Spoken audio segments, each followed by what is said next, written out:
জিও কেন ভারতের জন্য রেভলিউশন? 2016 সালের 5ই সেপ্টেম্বর জিও লঞ্চ হয় পাবলিকের জন্য। অ্যাকচুয়ালি জিও লঞ্চ হয়েছিল 2015-র 27শে ডিসেম্বর। সেটা তখন শুধুমাত্র তাদের কোম্পানির লোকেদের জন্য ছিল। তারপরে সেটা 5ই সেপ্টেম্বর 2016-তে পাবলিকের জন্য লঞ্চ হয়।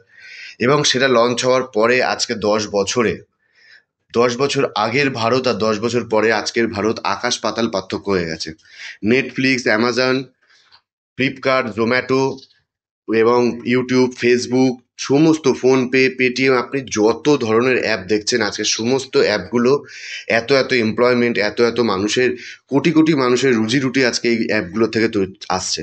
কোটি কোটি মানুষের এমপ্লয়মেন্ট তৈরি হয়েছে এই অ্যাপগুলোর দ্বারা। আজকে এগুলো সব কিছু কোনো কিছুই হতো না যদি না সেই সময় জিও এসে ইন্টারনেটের কস্টটাকে এত কমাতো আর সবার কাছে এত ইউজেবল তৈরি করতো।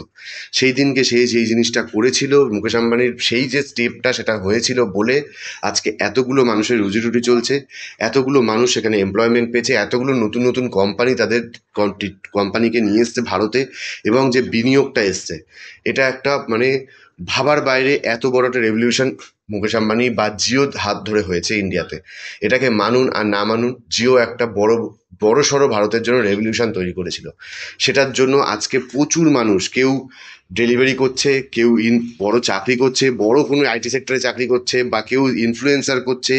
বড় বড় হিরো হিরোইনরা তারা আজকে সোশ্যাল মিডিয়াতে এসে তাদের ভিডিও বানাচ্ছে, বা ওটিটি প্ল্যাটফর্মগুলোতে তাদের এসে সিনেমা বানাচ্ছে, ওয়েব সিরিজ বানাচ্ছে।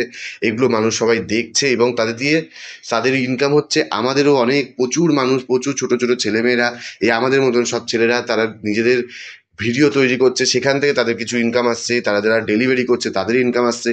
এত মানুষের রুজি রুটি, এত মানুষের ঘর আজকে একটা চলছে শুধুমাত্র জিওর সেই সময় সেই স্টেপটার জন্য। সেই স্টেপটা যদি জিও না নিত, সেই সময় 1 জিবি ইন্টারনেটের জন্য 180 টাকা খরচা করতে হতো। আজকে আমরা কত কত কত কত জিবি জিবি নেট আমরা ইউজ করে দিচ্ছি, টাকায় পেয়ে যাচ্ছি। সেই জিনিসটা সেই সময় শুধুমাত্র জিওর জন্য পসিবল হয়েছিল। সে যদি না আসতো, এই জিনিসটা হয়তো আরও আমাদের পুরো ভারত এখনো অনেকটা পিছিয়ে থাকতো পুরো দুনিয়ার থেকে। শুধুমাত্র ভারত নয়, আপনারা জানেন না যারা, জিওর জন্য শুধুমাত্র ভারত নয়, ভারতের বাইরেও অনেক দেশে তাদের নেটের কস্টিং অনেক কমানো হয়েছে, শুধুমাত্র এদের সঙ্গে পাল্লা দেওয়ার জন্য বা এদের সঙ্গে চলার জন্য। যদি নেটের কস্টিং না কমানো হয়, 180 টাকা দিয়ে 1 জিবি নেট দিয়ে মানুষ কখনো এই সব কিছু কনজিউম করতে পারবে না, সব কিছু যার দ্বারায় কাজ করতেও পারবে না। তো এটাকে আপনাদেরকে মানতেই হবে যে সেই সময় জিও কিন্তু একটা বড়সড় রেভলিউশন নিয়ে এসেছিল।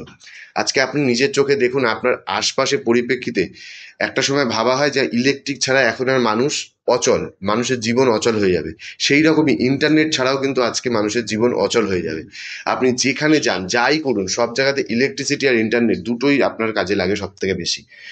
সমস্ত জিনিসের জন্য, আপনি গাড়ি চালান, খান, আপনি কাজ করেন, ঘুমান, সমস্ত কিছুতে আপনার ইলেকট্রিসিটি যেমন অপরিহার্য হয়ে গেছে, ইন্টারনেটও সেরকম অপরিহার্য হয়ে গেছে।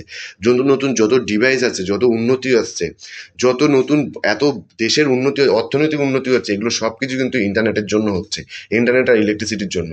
তো ইলেকট্রিসিটি তো আগে থেকে ছিল, ইন্টারনেট কিন্তু আমাদের হাতে সেই পরিমাণে ছিল না, বা যেটাও ছিল সেটা অনেক কস্টলি ছিল, সেটা সবাই ইউজ করতে পারতো না। এখন একদম গ্রাউন্ড লেভেলে নিম্নবর্গীয় মানুষের হাতেও ইন্টারনেট আছে, ফোন আছে, তারা সমস্ত কিছু দেখতে পাচ্ছে, কনজিউম করতে পারছে, সেগুলোকে ইউজ করতে পারছে। তো এটাই ছিল আজকের ভিডিও। যদি আপনাদের ভালো লাগে লাইক করবেন, কিছু বলার থাকলে কমেন্ট করবেন। ধন্যবাদ।